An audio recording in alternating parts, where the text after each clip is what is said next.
Nggih pun, Bu, nek Mbak Retno mboten enten, kula tak wangsul yen. Nggih. Nggih, Bu. Alah digoleki mabul renek.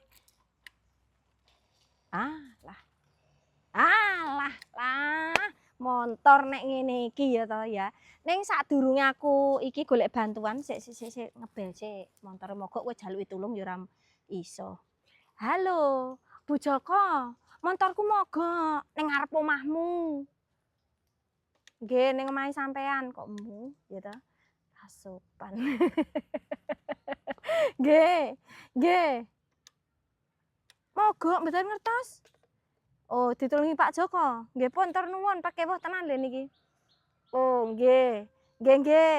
Mbok kirangan akine napa-napa ora paham. Pahame mung jilbab apik, tukune ngoli bijab. Nggih. Nggih, nggih, niki tak anu. Nggih, tak tinggal mriki ning ngarepe Mbak Retno. Nggih, nggih, nggih. Suwun. Untung enek Bu Joko. Wah, nek gur tekon kowe masalah anu kuwi, iki sing tak nggo sirdul apik to saiki. Lho. Kok kaya anu, Mbak, kaya mendling men, mendling. Penting jilbabe apik. Keren ya nggo daster iso sing ngomong gur isone aku boyok sapa. Wis kono iki jenenge sirdul, cara pakeke penak banget wis ah, rebali.